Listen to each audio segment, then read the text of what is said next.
Welcome to Degenerate Boomer.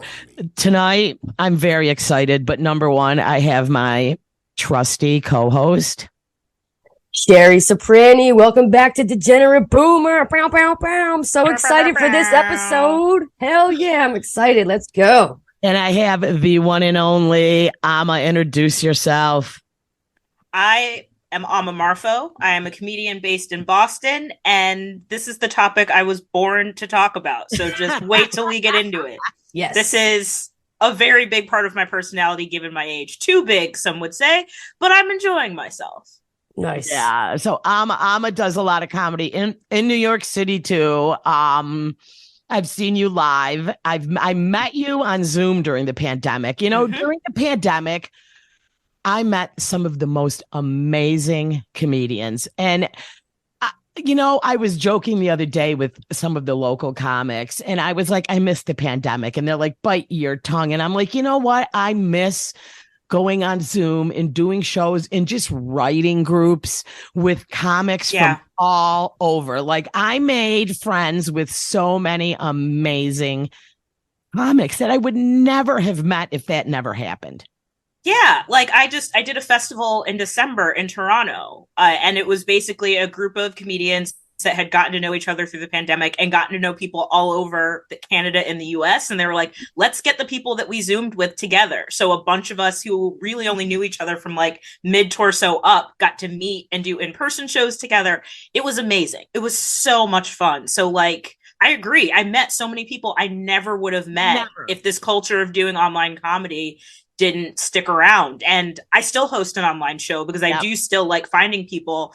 And like, I don't have to fly somebody in from Denver if I think they're good. I can just say, hey, pop on Zoom. We'll talk about stuff. Cindy, you've done the show. We had a great time. It's a great show. It's a lot of fun. And like I say, you're one of the gifts I got during Zoom. You know, oh really? And she also the funny bitch, Mike, Jolie lost the password. She's locked out of the Instagram.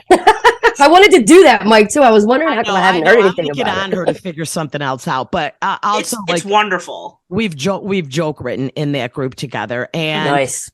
Yeah, I mean it was just absolutely amazing. So, all right, so we usually start out. How long have you been doing comedy, Amma?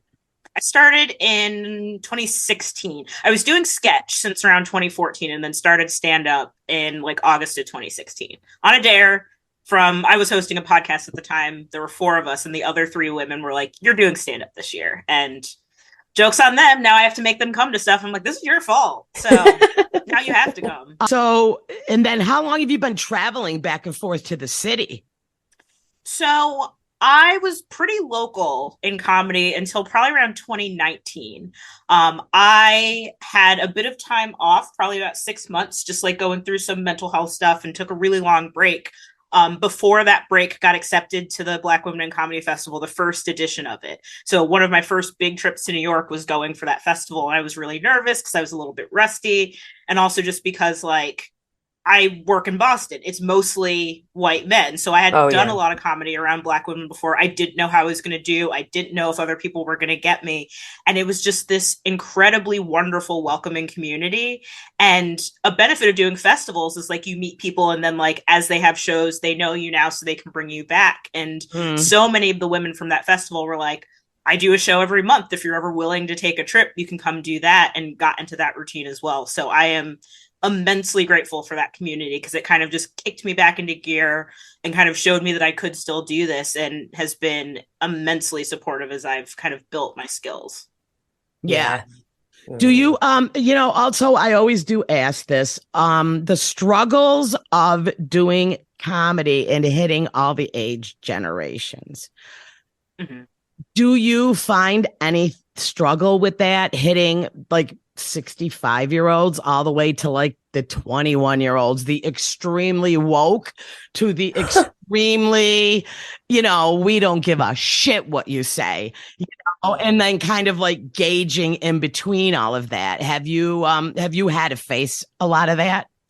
I mean, I have. It's interesting because the Boston comedy scene right now skews very young, because Emerson has a comedic comedic arts program, so that we have students that are like studying stand-up comedy that are like 20, 21 years old that are putting on shows. So I spend a lot of time with like very young comics. And I listen to them and I kind of like pay attention to what they're talking about. We get along well. I also present young for my age, so not everybody knows how old I am, which is nice. Black don't crack. Like, what are you, 26? And I was like, oh my God, tell everybody. That would be amazing.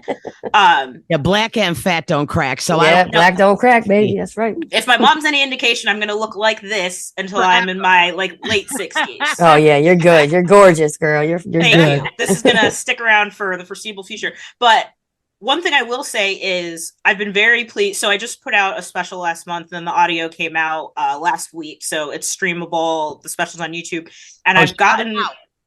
Sorry. What's the special? So the special is called Enjoy Your Nachos. Nice. It's a half hour on my YouTube channel. And it's been really nice because I have friends with like really small kids, and they're like, I watched it with my 9-month-old, and like she didn't really know what was going on, but it was in like a very bright space, like a bookstore, and like I was wearing the shirt with all the stuff on it. So like she was engaged by the colors, and I was like, whatever, man, great. Yeah.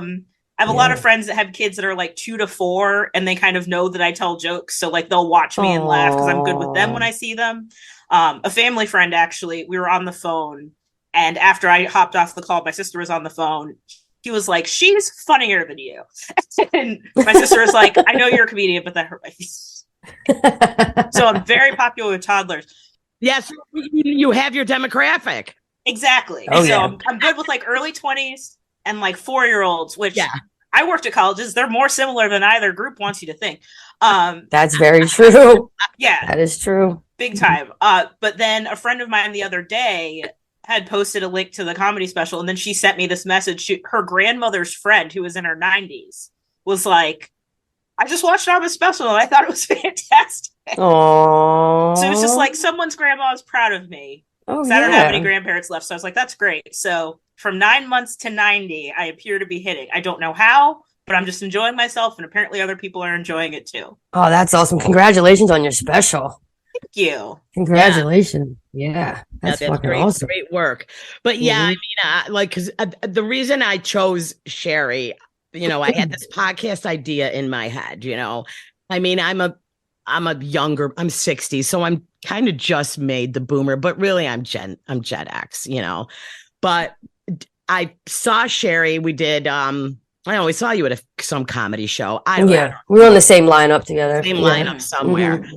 And she does a lot of material about like her age group and like, listen, this is me. And, I'm sorry if, you're younger, but this is, she just, and it just hit home. So I'm like, her energy is amazing. So I'm like, you've got to co-host with me because we both kind of have that same, we're just trucking along here trying to get all of you, we're not disrespecting you. We're learning, No, it's all love, baby. It's all love, but I am a wild child, so. I'll be 41. So, Yeah, I'm like, it's really tough to get a 60-year-old to get used to saying them, they, like, all, you know what I mean? And then people will get upset, and I'm like, listen, you're a boomer. I'm like, that's not natural. 60 years of me. It's not like I'm 22 where you could just kind of change on a whim. I can barely remember my stand-up. Yeah, and I'm a lesbian. I'm not disrespecting you. I'm part of the community. Give me a break. Right. No, I feel you on that. I feel you on that for sure. It's, but to see these kids nowadays when they're like 4 or 5, when can kids learn how to talk? Probably before then. 4 or 5. I don't have kids. 2-ish. Okay. So they learn from a young age now that their pronouns, they, them, people are gay. They're being taught younger and younger and younger. So it just rolls off the tongue. So I'm trying to just get in the habit of learning it. You know what I mean? So I don't come with malicious intent like you do. It's just like I'm learning, So. I mean, it's retraining a neural pathway, and like those grooves in your brain, the older you get, the deeper they are. So it's not as though I don't want to learn it. It's that I'm essentially like, I've been on a track, and that track is so deep in my brain that I now have to travel a new track, and it needs time to like make that groove in your brain. Literally. And I also think like those who are younger, Just like their sense of what a long time is far shorter than ours. Oh, so they're just right. like, oh, we've been saying this forever. And it's like, Yeah. that's not It's been 5 years. Not even. It's been 5 years. Yeah. So it takes time and it Yeah. takes patience. And if you're Right. committed to doing the work, that work is maybe not easy, but it's simple because you want to do the right thing. Oh, absolutely. Yeah, I'm trying Yeah, out. I don't really want to hurt trying. people's feelings. And I Last thing, you know, yeah. and because you know, we're queer, me and Sherry, we're out in the community and we're surrounded by these young kids, you know, and it's just like, I'm like, maybe we should just refer to everyone as they and them. So I really need to retrain because, Or I'll just use the name. I'll just use someone's name. right. You Yeah, know? I'm trying to get used to it. Yeah. And I have a friend who is a teacher and an English teacher. And she told me exactly, like, she's like, Cindy, what I thought. She's like, you are 60. We have been trained. Like it's not as easy for us to change that way of speaking. And it doesn't feel natural. So we have to really work at it. So she made me feel better. Like I know I'm not intelligent. Okay. I mean, it's okay.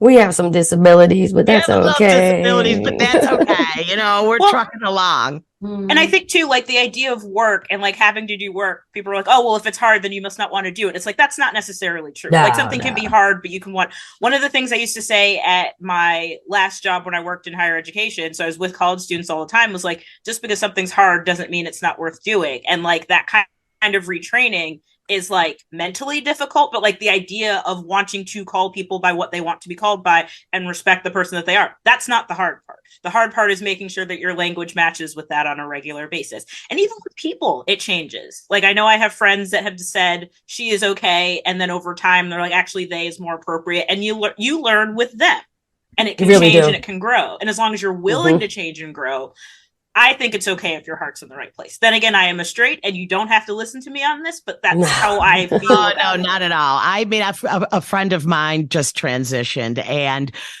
just going from she to he, you know, I mean, and I'm like, I work on it. And now when I stumble, I don't even, you know what I mean? I'm just like, I just like go past it, but it's difficult, you know, when you have to like, it went from she to they, them to he. And I'm like, okay, listen, you don't. Right. But you know, as time goes on, I will not make those errors, you know. When I first started this podcast, my ex co-host name was Amy. I think I might have called you Amy like 3 times in the beginning because I was just used to podcasting with an Amy. It was just stuck in my head. It's like when you're dating somebody and you break up and then you start dating somebody new and your parents are still on the old person's name. Oh, yeah. Like, no. That's not who this is. Your friends can't get it right. Like that. And even young people goof that up, especially if you've been together forever. Like, you know the 2 names and then they have to like, oh, yeah. Yeah. So that's always bad. All right. So today our throwback subject is going to be teen magazine. What we say? Celebrity crushes, pop star crushes, like celebrity crushes, years, like pinup culture. I feel like that was kind of like the signifier for me is like the teen magazines and pulling out the full pages and just taping them up all over your room. Something like, physical. Paint. Something physical in your hand, you know, that you had to, and the smell of it and then the feel of it and the glossiness of it and hanging posters from it. And the staple holes. You had to gently remove the staple not to rip that center picture. Yes, that's it. Yeah, the centerfold. That centerfold. You know, picture. I was at the grocery store and they don't even have a magazine section anymore. In the front, they used to. Yeah. No, but it used to be like a whole aisle with I know, all those magazines. And I was going to try to find that aisle to see if they still sell the pinup, the teen magazines. Yeah. And I don't even know. I don't have anybody like 14 I could talk to, 13, 12. I know when my kids are only 27 and 29 and they had those posters all over their walls. So they were getting that magazine, but it was during AMI times with the magazines were still pretty. Oh, AIM. Yeah, you know what I mean? Magazines were still pretty popular. I don't even know if the kids still buy magazines. I should have consulted on one. They come in the mail. So the only magazine that I physically read on a daily basis now that comes in the mail is the New Yorker. And that's it. Everything else I read online. Well, and a lot of them do have websites, because like the one that I can think of that I've seen maybe within like the last 5 years is J14, which was new when I was reading teen magazines. So we had like Teen Beat and Bop and BB. Right. Teen Beat goes back ages. I don't know that they make any of those anymore. Tiger Beat, yes, thank you. Tiger Beat's in there as well. Yeah, Bop. I definitely was like every month, like you get your Teen Beat, your Tiger Beat, your Bop, and your BB.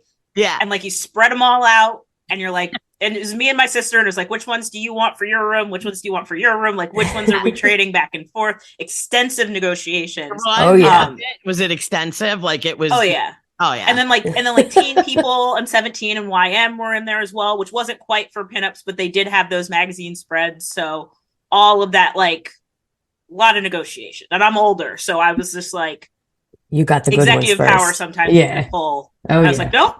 This one's mine. Yeah, you were pulling rank. On that one, as you should. Yeah. So for me, those magazines were in the 70s. That's how, right? And I don't remember where. I know where I got them. There was a store that just sold, was Worldwide News, and all they sold was magazines, like those books. And I mean, it was all over the world. It was amazing in there. And it was such a treat as a little kid to get to go there. You know what I mean? And get to pick all the magazines. And back then, everything we did was in a magazine. And I know my father had got me a subscription to National Geographic when I was a little kid. And that was everything. Like, I couldn't wait for that to come. I loved photography even when I was 5, 6, and looking at those amazing photos. And I remember I saved them all. And then I would get my teen magazines in the 70s, and it like would coincide with what we were watching on TV at the time. Yeah. So for me, it was David Cassidy, The Partridge Family. I was just going to say, that was such a good pinup era. Like, so good. That was, I really believe, was like where it all began, right? Mm-hmm. Remember, like the Farrah Fawcett was like the Charlie's Angels in the red bathing suit. Mm-hmm. Might have been a little bit older for that. Like maybe Charlie's Angels was what, late 70s. I might have been more like in thereabouts. School. Yeah. Uh-huh. But I mean, I'm taught like, David Cat. Well, we're gonna get into all of that. But I mean, you're gonna go first because you have a presentation. And for people I can't wait for this. I can't wait. For people listening, it's going to become very visual. I will talk about it. But remember, Degenerate Boomer YouTube channel. I post every show on Sunday night, so you can watch all the video and you will see all these pictures. And and don't forget to like and comment too on the YouTube channel. Like and comment. Yeah. Run it up. Show us some love, baby. Show us some love. Let us know who your pinup crushes were. I'm always fascinated who other people's were. Yeah. All right. So Sherry, who did you have on the wall? All right. Oh, Sherry's got the photos. Here we go. Okay. So we're going analog here, and I love it. This was a lesbian magazine in the 90s. It was called Curve. Oh, I remember Curve. Yeah. And that is Gillian Anderson from the X-Files. Okay. So when this one came out, I had saved up my money and I went across the street to the news and magazine store. They sold lotto tickets, so my dad would get a scratchers and some lottos, and then I would get one magazine a week when he would do the lotto. So yeah, that was my like number one, like the lesbian. My parents had no idea that it was. They had no idea you were buying lesbian magazines. You're just like curve, baby. We was curved, it was a little on the curve. So that was my first one right there. Oh, yeah, that was my first one. Yeah. All right. Let's see. All right, Amma, who do you got? Who you got, Amma? All right, so it's a inexhaustive survey of the experience, but we're going to start number 5, circa 1995. Devon Sawa, nice. Casper, Little Giants, Wild America. I remember Wild America wasn't playing in our hometown, but it was playing an hour away, and we like badgered my mom to take me and my sister and our neighbor Nicole to go see it. And this was like the dueling heartthrob movie because Devon Sawa and Jonathan Taylor Thomas were both in it. And many people were either one camp or the other. My sister was JTT. I was Devon Sawa. My mom had to listen to this bullshit in the car the whole way there and back. And like the movie was just fine. But like that was just the excitement of like being able to go. And then like years later, he's doing great work on Twitter and Instagram, by the way, if you're not following him. And my friend Cassidy got him to wish me happy birthday for I think my 30th birthday on Twitter. And like, it was like I was 12 again. I was like, oh my God, like so excited. Oh, look at him in his Canadian tuxedo. Yeah. Oh, he is Canadian. So he's got a Canadian tuxedo. Yeah, the Canadian tuxedo for being Canadian. So let me stop here. I'll go through, but it progresses. It's a timeline of sorts. He was a pretty boy too. Almost looks like a Gen Z lesbian. And he's and he's aging quite well. And I'm like, it's doing great. Look at you. Yeah. Exciting. All right. Let me get one. Good pick. You ready? Yes. Who is that? Yes. Can you see? Rainy, but he's got moose knuckles. You see the moose knuckles? This is Leif Garrett. Leif Garrett. Yeah. Oh wow! Look at the lapels on that jacket. Yeah, Look at this those is lapels. a very grainy photo of him, but yes, this is him. He was beautiful. My God. Wait, he's a beautiful young man. Iconic behind the music episode. If you remember watching it, it's a great one. Oh, really? Yeah. There's one. His hair is just like flowing, man. Looks like a lazy river of hair. My God. He was like, but I want to show you such a dreamboat. Just like dreamy. How do I get I see. Oh, I see. Okay, hold on. I wanted to show you the before and the after. Okay, 1 minute, please. Oh boy. Okay. I have what he looks like now. It's small, but yes, he went to prison. He had a lot of tough times. Whoa. He really went through it. Okay. He looks like a union rep or something, you know? Lee really went through it, but he was all over my walls. And I remember like there was all ages. I want to think it was like 1972 where he was really young on the magazine. And then he slowly got a little bit older, you know what I mean? As it went on. But yeah, he was one of the big ones when I was, very young on my wall. Yeah, definitely. Nice. Oh, wow, man. Wow. It was a good one. It's a good one. We're off to a great start. Oh. Yeah. Luke Perry, there 90210. Uh-huh. Brandon. You know, I was a big 90210 fan. You know? Yep. Dylan was my crush. Yeah. I loved him. He was a bad boy. You know, he was a rebel, like a, young James Dean in Beverly Hills, type guy. Luke Perry.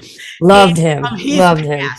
He has. Yes. So rest sad. in peace. Rest in peace. So sad. Right. Yeah. And how did he pass? Did he have a heart attack? It was something really like he had a stroke, but he was in like his late 50s. Yeah. But he was still working. He was on Riverdale. Yes, he was. Oh, he was the father, right? Yeah. Yeah, he was the dad. Yep, that's right. He certainly was still working, and it was like he did a good job on that too. Just a freak, he's just a freak thing. And it's wild. So I was telling Cindy, I went to my sister lives in Connecticut, and they have 90s Con.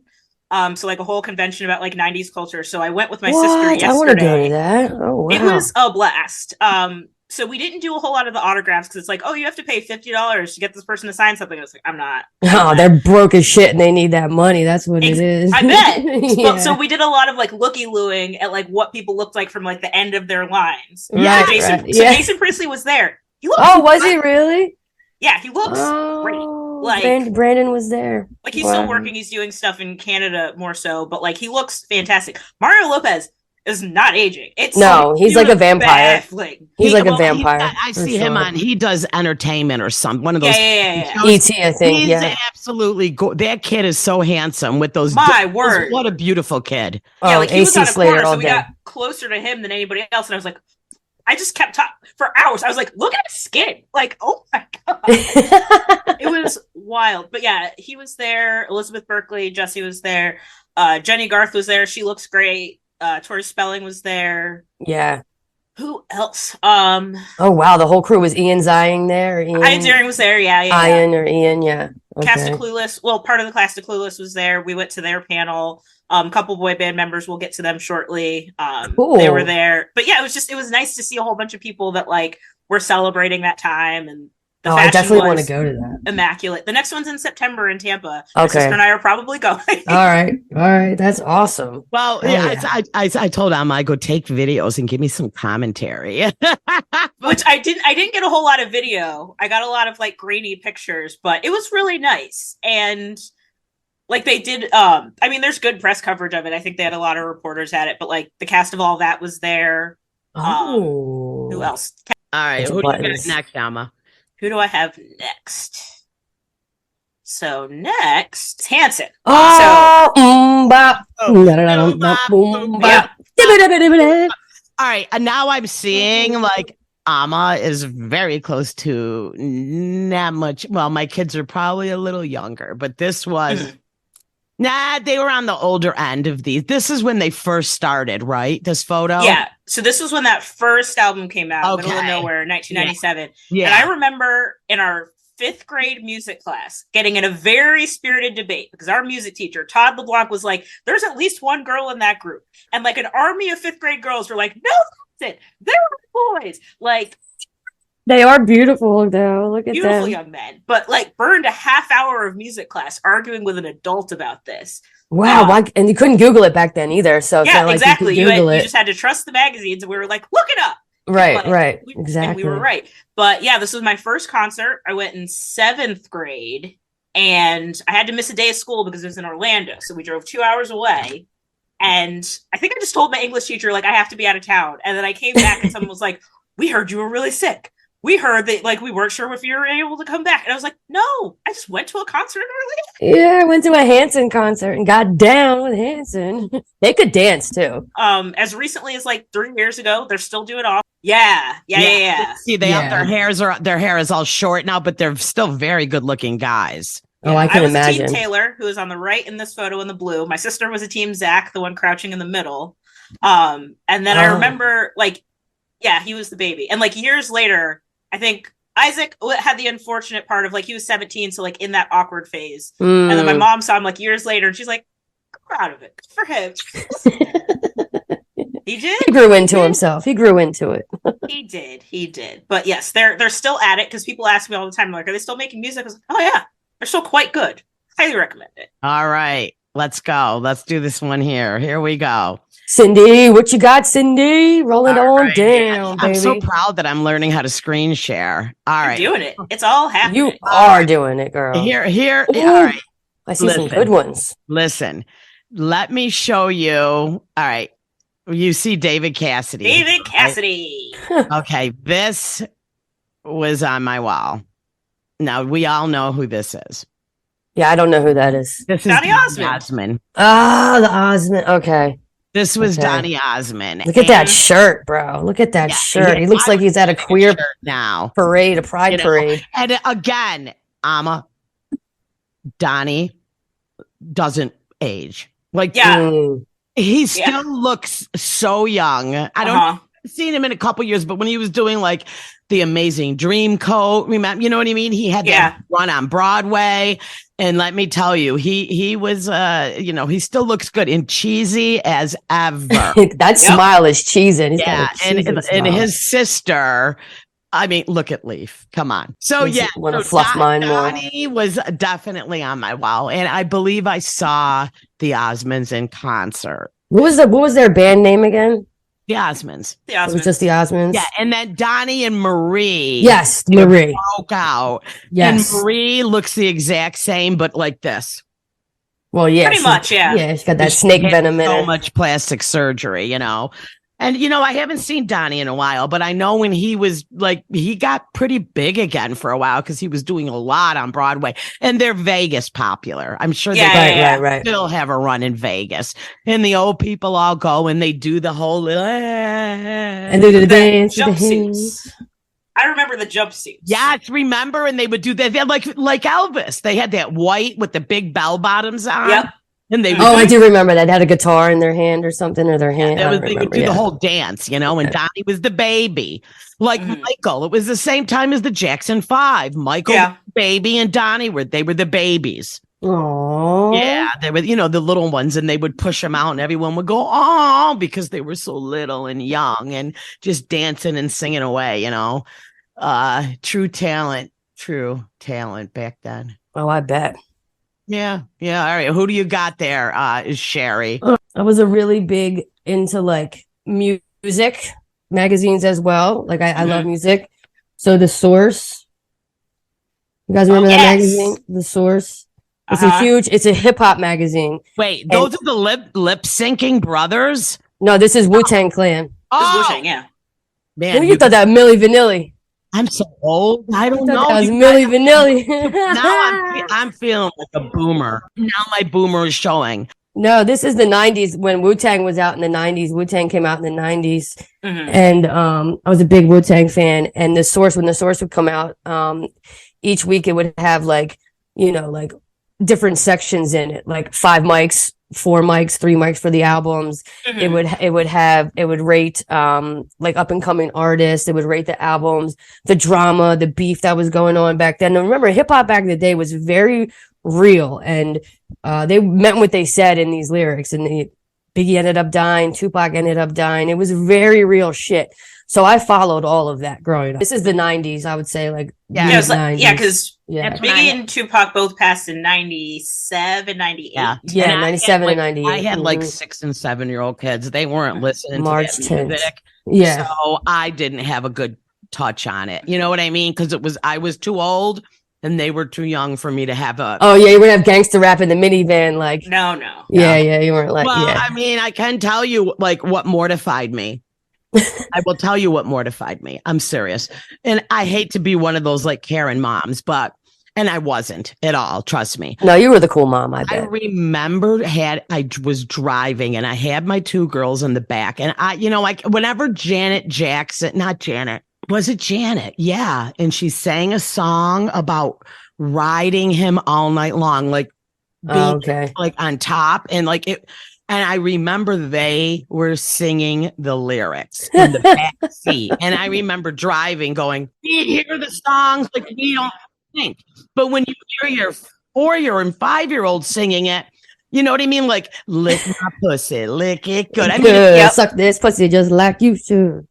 Right. You suddenly are like, what the fuck am I listening? You know what I mean? I remember I had that super Karen moment, and it was just a regular radio station at the time. Yeah, but it was new. Hip hop was so vulgar and so new. She was and just that's like the parent the era, because like you hear it and they remember it, and then it just, to anybody that is near them, they're just like, I know the song. Do you want to hear it? And then right. It blows up. Now I'm really going to sound like an old boomer, but some of these songs now, if I heard my 5-year-old singing, I would fucking hit the floor. And I am not, you know what I mean? It's just like the thought of like, she's a little teeny girl singing like these really provocative, and they don't know. No, they don't know. I'm creeped out. You know what I mean? So I get it. Yeah. That's my story about that. But no, I'm glad you brought up The Source, because, I get to talk about this with like my sister and friends. Method Man is AJ. Beautiful. Oh, Method Man is gorgeous. My God. Method Man is gorgeous. He's very wide body, shoulder. His voice. And like we weren't talking about him, but like some days it's all I want to talk. I was like, have you guys looked at Method Man today? Yeah. He is very, very, he's always been very sexy. And that voice is just like the panty dropper immediately. What the voice group is Method Man? Wu-Tang as well. Wu-Tang Clan. Wu-Tang. But him, Redman, RZA, Jizza, like they all went on their own and made their, like, Ghostface Killah made Iron Man classic album. They all went out on their own and did their own albums, but they actually have a show on Hulu now called the Wu-Tang Saga. Yeah. That shows you the story growing up in Staten Island. They're from Staten Island, so yeah, but Method Man is one sexy man, and I'm fucking gay as hell, and he, you know what I mean? He could rock my bean all night. I'm just saying. It transcends sexuality, what he's doing. Yeah, we will look him up. I'm excited. This is fun. I'm having so much fun right now. So I live in Boston right now. my dad was doing a conference for work, and it happens that he works in like the same academic field as Matt Damon's mom. So I was, and she was working at Harvard at the time. So I was just like obsessed with like, I'm going to go to Harvard. My dad's going to hang out with Matt Damon's mom. He's going to be visiting his mom or maybe living there, even though he already has an Oscar. Who cares? And then I'm going to get to meet them. I'm like 12 or 13. And I'm just like, this is going to happen. Yes. You were manifesting. Oh, okay. Damn. But my dad was like, all right, you've had to be with me for 4 days at a conference. Like, what do you want to do? And I was like, I want to go to the mall. So we went to Cambridge Side Galleria, and I bought that poster, and it hung in my room for like 5 years. Oh.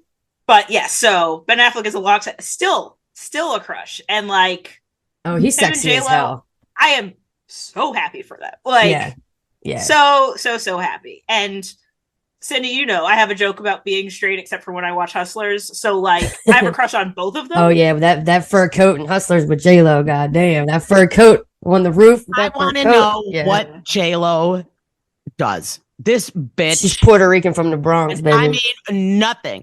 This bitch does not age. And I'm going to tell you what. You can't notice a lick of plastic surgery on her. No. Nah, she's done it from the block. Like, there's certain people that you can tell they had work. Like, whoever does her Botox, whatever they do to her, which I'm sure she gets maintenance, whatever. For sure. Exceptional work. Number art. One, she looks like she's got genetically beautiful to not age. But whoever does J-Lo's work is the best in all she still looks like she's from, she was a fly girl in Living Color. That's where they found her, and she looks like that. And I like people that eat too. He can eat. He eats real sexy, Ben Affleck. Like he can eat on camera. You know, not everybody can do it. No, like him and Brad Pitt are the two that are just like really sexy when they eat food. I mean, Brad Pitt is it's so ridiculous that he just gets more and more gorgeous. Like, why is, and that's the thing. Like, why is it okay for men to age and get hotter, but women don't? Like, and I'm sitting here saying it myself. Amen, sister. A fucking man. Beautiful with his wrinkles. Yeah, I don't get it. Yeah, it is. It's fucked up. And it really is. You know what though?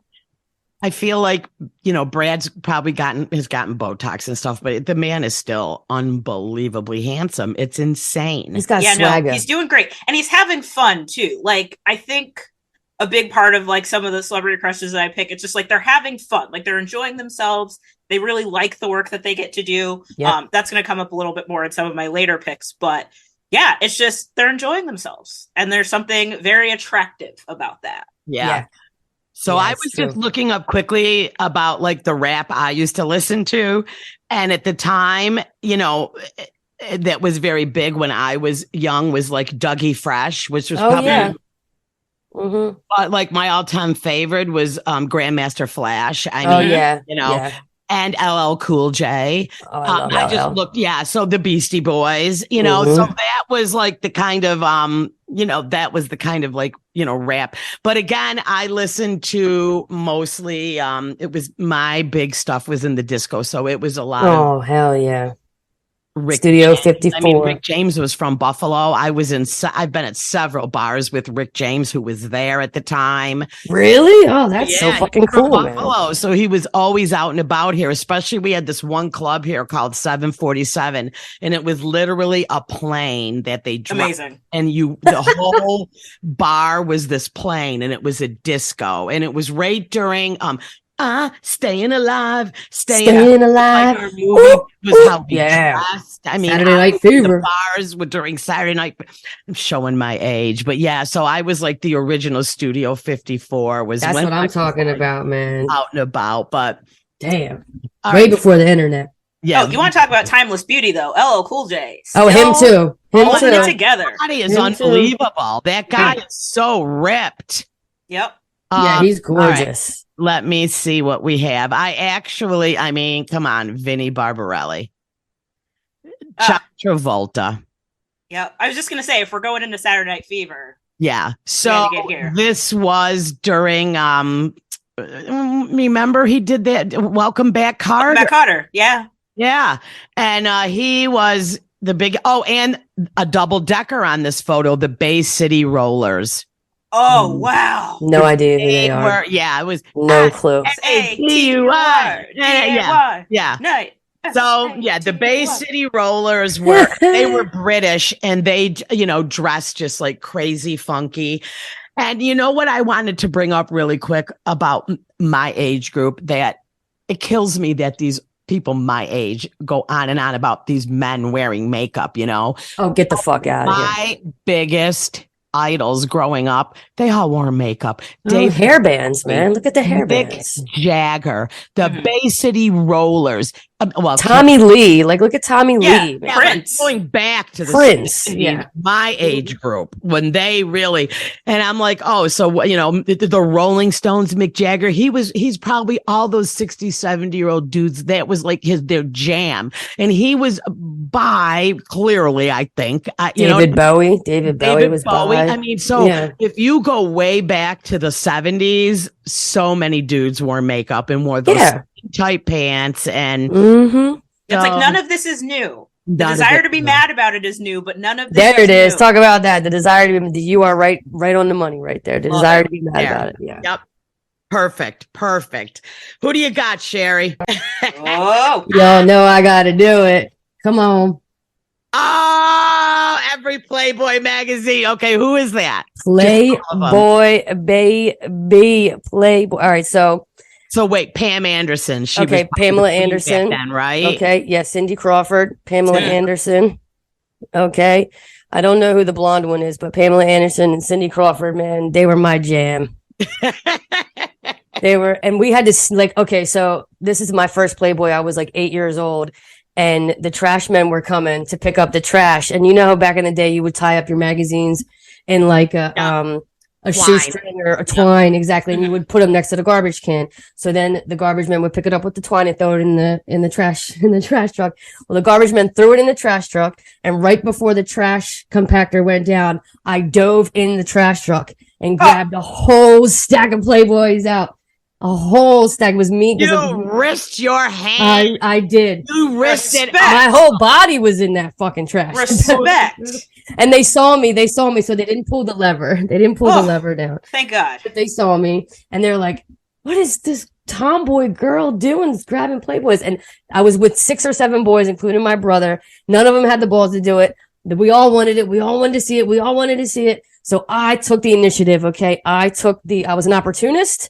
Okay, I was an opportunist, and I swear there must have been like 25 Playboys, and that is how I hit the mother load. That's an achievement. Yeah, like that's tall. It was like 2 stacks. It was like 2 of them, and I grabbed 2 of the stacks, man. Amazing. We would go in the shed out back and just like look at them. Did they They showed awesome. Bush right back then. Oh, full bush, but it wasn't spread, were they?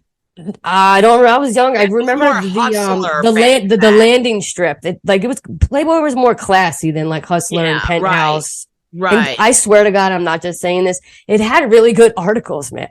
like they really did. They had some really interesting articles, and to this day, if you read them, they still have really good interviews and really good articles. But you know what I mean? Evolution of the cooch. The evolution of the cooch. Yeah. Am I right? And it's almost a rhyme, actually. She's Evacuchin. There you go. Evacuchin. Yeah. And, they would have their legs closed, and then just some bush, and then as the years went on, they opened. Right. So that's So okay. We're going to the boy band era. Oh shit. We were a bipartisan household in the sense that there wasn't like Backstreet Boys and NSYNC. Like you could like both. And I did like both, but I think on the whole, I probably like Backstreet Boys a little bit more. Oh, hell yeah. All day. Picture from Teen People. I think this is a Teen People one that I like ripped out and was like up on my wall. But yeah, like they're still going. They've done a number of this is the Backstreet Boys. Backstreet's back. All right. Yeah. Out of this group, who has went off on their own? Nick? Is that Nick Carter? Is that Nick Carter right there? So Nick is second from the left. Nick did briefly. I don't know that they entertained as much solo stuff as like NSYNC did. So like Justin obviously has done his own thing. JC did for a little bit. I wish he had done more. I think there's somewhere a parallel universe where JC was the like standout of NSYNC, but that's not the timeline we're on. But no, I think they more kind of like stopped as a group. Kevin, who's in the middle, who was my favorite, he left for a while and then came back. Yeah. They did a reunion tour in 2005, and I remember him.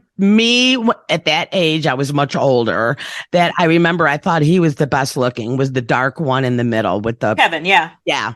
The thinking woman's crush. Yes, I think. Yeah. I think he's the hottest one. Like I was looking at them. I thought he was the hottest one. Now Nick was the one whose poor brother just passed, right? Yes. Yeah, Aaron Carter. I went to see Aaron Carter 2 times because Aaron was my daughter's pop star crushes. He was very he was so cute when my daughters were, I don't know, 12, 13. You know what I mean? I remember I took him to Britney Spears. Britney was all the rage then. The Jonas Brothers. I can't even count. I met Nick Jonas 3 times because they weren't that popular. So my daughter got to meet them several. Amazing. Because they were just doing little teeny theaters in the beginning. They were not big. Mm-hmm. Well, and it's regional too, right? Because like the Jonas Brothers were from like the New Jersey area, so they were like very local to you. Backstreet Boys and NSYNC both formed in Orlando, so they were very close to us. Like the Carters actually lived in like a subdivision like 5 minutes from where I grew up. So like if they hadn't built an elementary school in my neighborhood, I would have gone to school with Aaron. Oh shit. Okay. Aaron and his twin sister. So like it's like very like a hyper local type thing. They were so much fun. Explains it, Amma, why my daughters saw them so much at these little small places. It was Jersey. They were probably Jersey. These little Eastern little tours with their parents were dropped. Yeah, I didn't even know that. That makes sense too. Yeah. Yep. I remember because I was like, how did they even know who they were? But this is before they really were big that my kids got to go see them. I remember going to little theaters like in Syracuse. Yeah. All right, that explains that to me now. I didn't realize they were from Jersey. Yeah, I didn't know that either. Look at that. Yeah, they're it's funny. I wrote an episode of a podcast called 20,000 Hertz about boy bands and girl bands. So I spent months just like in this specific era. So I have so much information about boy bands that nobody needs. I guess not. That's intensive research. It was like a very specific era where it's like it was Total Request Live was on, so it was like TRL. Like I have it every single day. You would go home and like whose video is number 1, and Backstreet Boys and NSYNC would trade off, and all of that stuff. And then the year that they did the Super Bowl, it was in Tampa. So Backstreet Boys were at that Super Bowl pre-show, so I went to that, and then actually J-Lo was there as well, so I saw her live. Looked great in person. My God, timeless. Absolutely. But yeah, just kind of being in that space was so fun. And we still have boy bands now, and like what Harry Styles is doing is like a natural extension of what like Justin Timberlake was doing and what like Donny Osmond was doing. It's like so absolutely what bands are there right now? I know there's that pop what are they? They're Asian, but what? Oh, Korean. BTS. They're BTS. They're Korean, right? It's Korean. Okay. K-pop. K-pop. Yeah. So why do they call it K-pop? Is it so Korean pop? Korean pop. So are they just really popular for like having boy bands?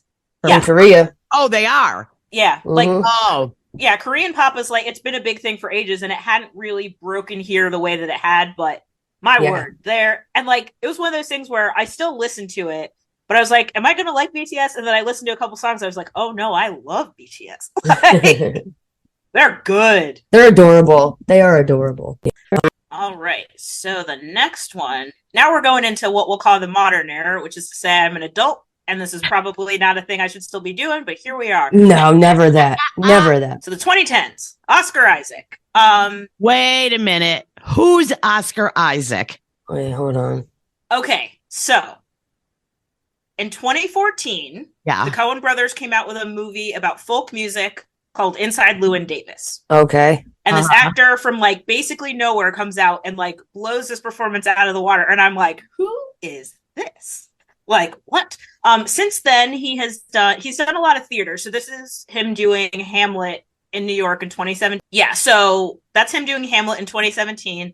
This is the shortest trip to New York I've ever taken because a friend of mine had tickets to Hamlet and was like, hey, do you want to see Oscar Isaac in Hamlet? And I was like, yeah, I do, but I have a thing to do tomorrow. So I took the bus 4 hours from Boston to New York, saw this play, waited 45 minutes, got back on the bus and went home. I don't recommend it, but it was like 150% worth it because he was amazing. Like, and then that's all that matters. He is very handsome. He's like, very daddy. This is around the time that looks like a started daddy. being a thing, and people were like, "Who's your internet daddy?" Oscar Isaac.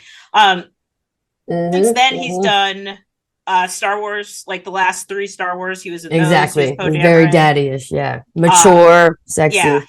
There's a Netflix movie called Triple Frontier that is like, that's where I know really him from. Good for like mature woman crushes because it's him, Ben Affleck, Pedro Pascal, Garrett Hedlund, and Charlie Hunnam.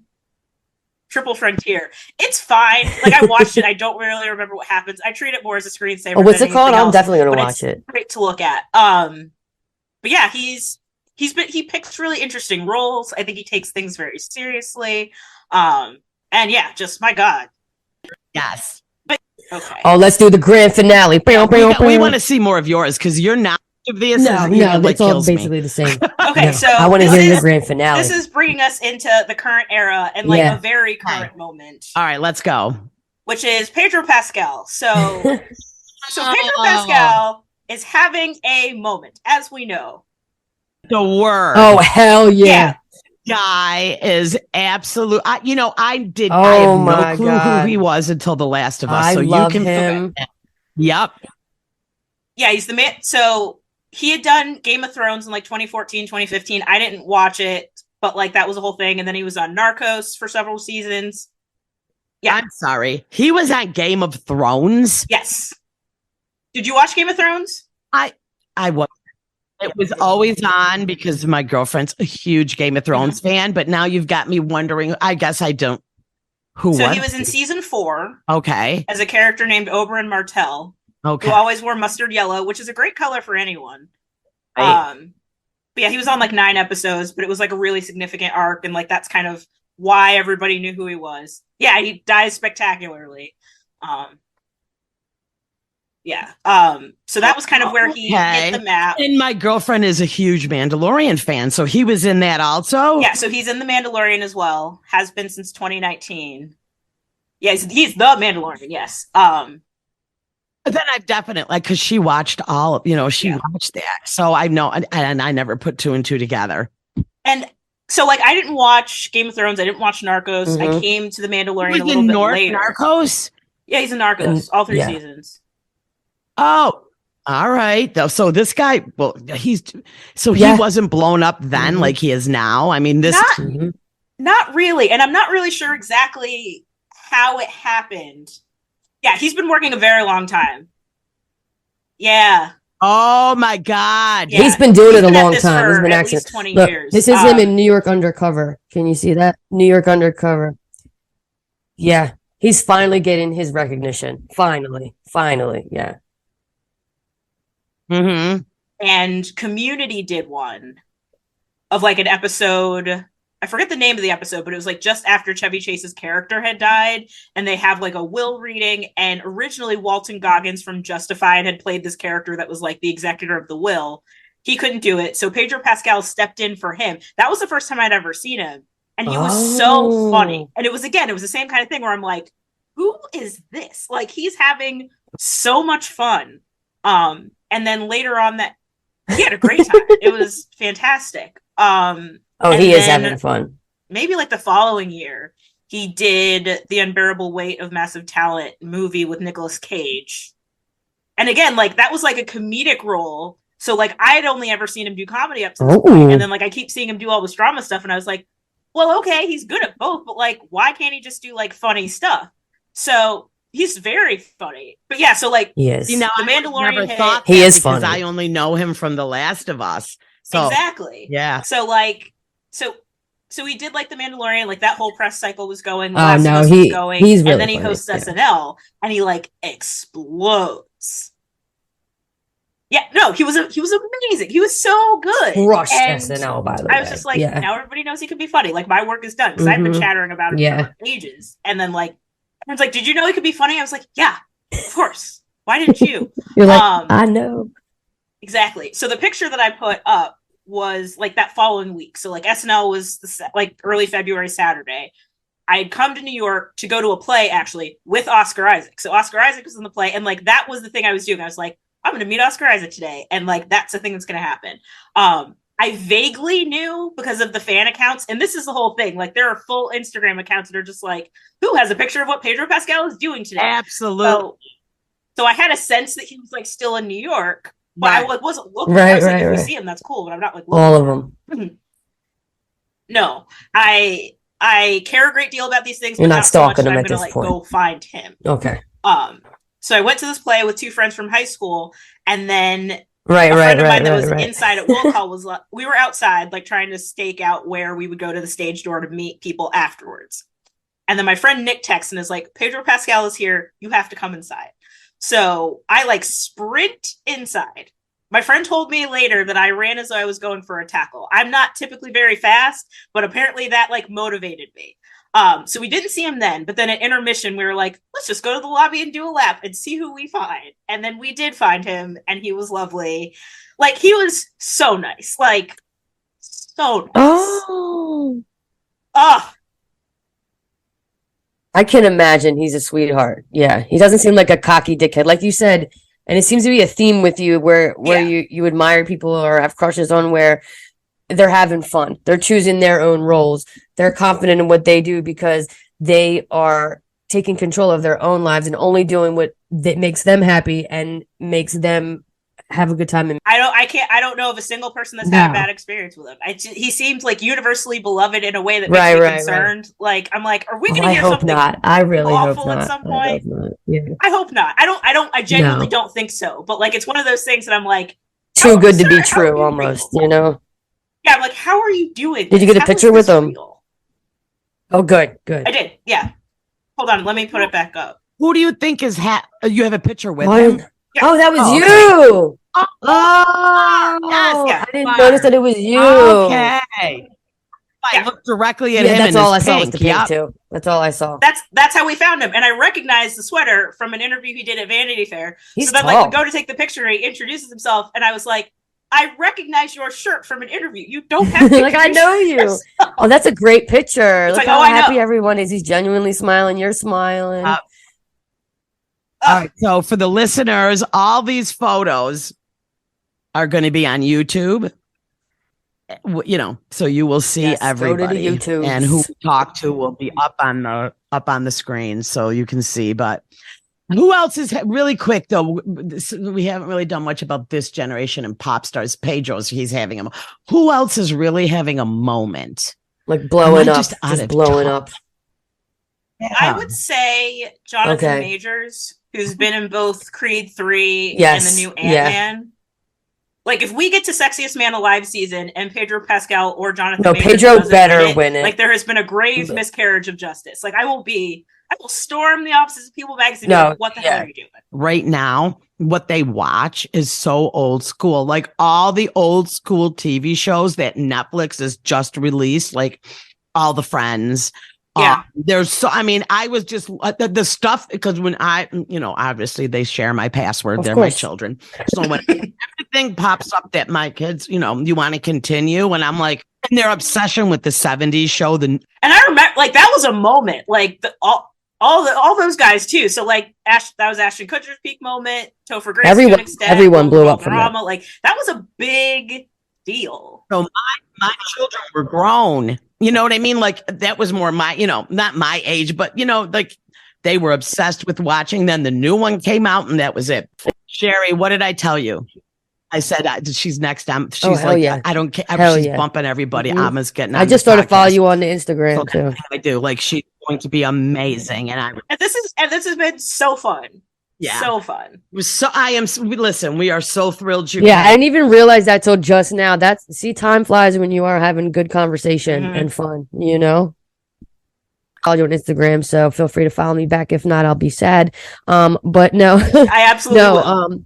No, but DM me or I'll follow you back or follow your stories. And I want to get up. I want to hang out with you in person. Definitely. Come see you perform, all that. I love this show. It was great. Gosh, this is so fun. I know. Thank you. Thank you so much.